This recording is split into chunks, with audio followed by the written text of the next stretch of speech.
Les bénéficiaires, par solidarité pour leurs dealers, se ruent également sur vous. Ne soyez donc pas surpris qu'un jour, la police se présente à votre porte, vous suspectant des actes que vous n'avez jamais commis et pour lesquels vous avez une forte, très forte aversion. Après votre séparation, ils avaient gardé une double de clé de votre habitation, ce qui se produit également par une disparition mystérieuse de votre trousseau. Ils continuent donc d'y aller en votre absence chez vous, car ils doivent absolument assurer la continuité de leur fausseté avec vos papiers. Chez vous, ils déplacent des objets, des robes d'autres qu'ils ramèneront plus tard ou plus du tout. Laissent les portes des meubles ouvertes, déposent de fausses preuves qui se retourneront contre vous, à convaincre même les juges les plus justes, parce qu'ils ont tout mis en œuvre pour que vous portiez le chapeau le moment venu. À force donc de constater cette malveillance à outrance, vous passez pour des pas bien dans la tête, des paranoïaques. Avant de se rendre chez vous, ils placent des sentinelles le long de vos itinéraires pour se rassurer que vous êtes bien loin et qu'il n'y a pas de danger. Ils peuvent donc opérer en toute quiétude. Dès lors, vous êtes enfermé dans une prison à ciel ouvert. Ils vous ont à l'œil 24 heures sur 24. La police, elle, induite en erreur, est à vos trousses et eux continuent leurs méfaits en toute tranquillité. Vous ne parlerez pas. Ils vous la museleront définitivement s'il le faut. Ce qui sera maquillé comme un règlement de compte, un accident, comme une mort lente pour vous avoir fait ingurgiter des substances susceptibles de vous détruire le cerveau ou les autres parties du corps sans laisser de traces au rayon X. Ou tout simplement comme un arrêt cardiaque. Comme quoi, vous êtes cobaye à votre insu. Un groupe très organisé et solidaire, il manipule tout le monde, les autorités religieuses, policières, administratives et même politiques. Ils vous mettent en conflit avec vos connaissances et votre propre famille pour mieux vous martyriser. Leur machiavélisme fonctionne à merveille. Ainsi, avant que vous ayez fait quelques gestes que ce soit qui puissent leur nuire, ils ont pris une large avance en vous mettant à la une négativement sur les médias et les réseaux sociaux en vous habillant de leur étoffe. Ceci en utilisant vos comptes informatiques, téléphoniques et bancaires qu'ils connaissent par cœur plus que leur propre vie. À tour de rôle, même quand il n'y a ni soleil ni lune, toutes les ombres qu'ils vous ont créées vous suivent à la trace comme une mauvaise odeur où que vous alliez, ou bien comme une star de qui l'on veut obtenir une dédicace autographe. Cette bande d'oisifs, jeunes et vieux confondus, sont capables de tout pour 4 sous, avaient déclaré certains membres du clan dans une conversation. Sans poser de questions, ils foncent sur le sujet comme des civils qu'on envoie éteindre un feu de forêt.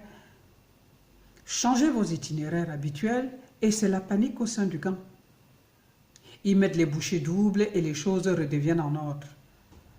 Vous êtes traqués comme des bandits des grands chemins ou comme des bêtes sauvages. Mais personne d'autre ne sait, ne voit ou ne croit, à part les acteurs eux-mêmes.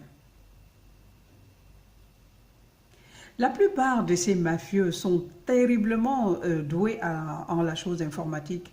Votre téléphone qu'il vous oblige à changer chaque fois de numéro est illégalement mis sur écoute et géolocalisé par tous, à récupérer toute conversation vocale et écrite. Enfin, Ils aspirent toutes vos données à distance, répertoire compris. Dans votre ordinateur, ils se sont installés en navigation privée à l'affût de la moindre incartade. Dès à présent, plus rien ne doit leur échapper. Vous changez de numéro de téléphone, ils amadouent tous vos proches pour que le nouveau leur soit communiqué en leur tirant les vers du nez. Ensuite, ils détruisent tous vos appareils à distance en leur injectant des virus. Ils sont à même de vous les faire voler car ils détiennent des informations compromettantes les concernant. Il n'y a donc plus moyen de leur glisser entre les doigts. Ils vous tiennent très très fort dans leurs griffes à vous asphyxier et à vous percer la peau comme l'aigle tient sa proie. Vous êtes retenu en otage dans une cage ambulante. Il n'est plus question de parler à qui que ce soit, même à ceux qui sont censés vous venir en aide. Tout votre entourage a été balayé, soudoyé pour vous isoler complètement. Des agressions verbales, physiques et psychologiques deviennent votre quotidien. Ils contrôlent tout. Vous êtes donc contraint de vous enfermer dans une coquille. Dans leur nouveau vocabulaire, vous entendez des phrases telles que, je cite, « Je te détruirai le cerveau, t'es une pute ou un putain. Quand tu iras au beau maître, tu n'en ressortiras pas vivant ou vivante. Tu finiras tes jours dans un asile de fous. Tu mourras à petit feu. Tu finiras ta vie seul. Si un jour tu as tes papiers français, enlève mon nom. Je te pourrirai la vie. Tu ne vivras jamais en France. » etc. Et après, vous ne les verrez plus sur votre chemin. Les sentinelles s'en occupent et rendent compte au moindre détail. Pourtant, ils étaient omniprésents dans votre vie, à tous les coins des rues. On aurait dit qu'ils étaient votre copie. Jamais vous ne faisiez un pas sans les rencontrer et soudain, les voilà volatilisés, fondus dans la nature. Ils ne réapparaissent qu'en temps voulu pour se railler des loques humaines en lesquelles ils vous ont transformé. Déterminés à en découdre avec vous, ils vous persécutent au plus haut point, à vous stigmatiser le moral, vous déstabiliser psychologiquement pour qu'au final, vous soyez considéré comme perturbé, déjanté.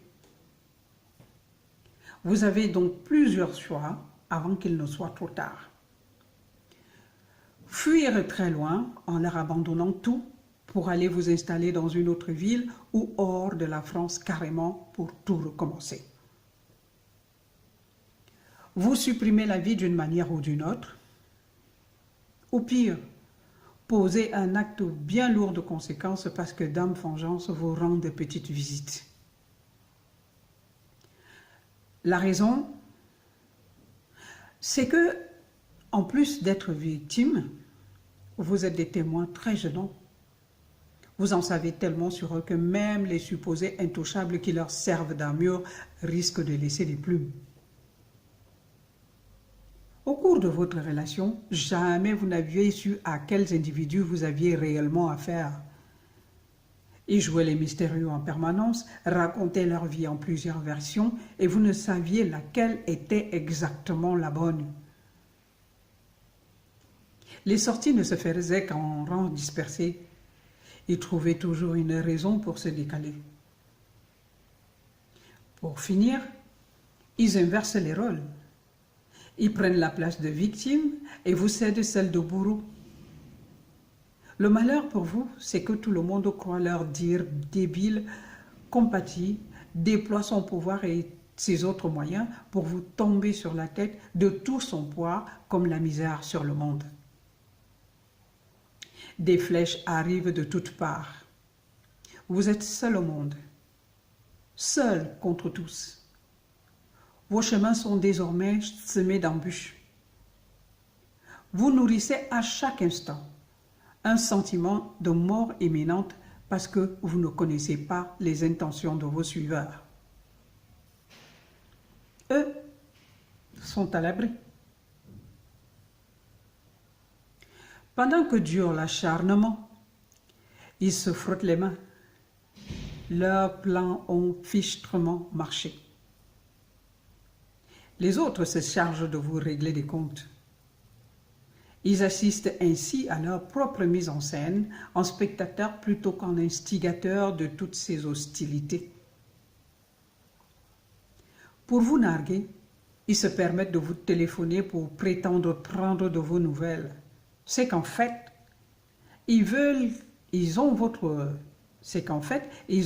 nouveau contact et veulent que vous sachiez que, quoi que vous fassiez, ils ne vous lâcheront plus. Ils vous ont à leur merci. Des situations semblables, il y en a par milliers que des hommes et des femmes vivent au quotidien et gardent le silence par impuissance, par peur des représailles et ou surtout par peur de ne pas être crus. Au secours. Au secours, faites quelque chose. Pas pour nous, mais pour l'image de la France. Merci.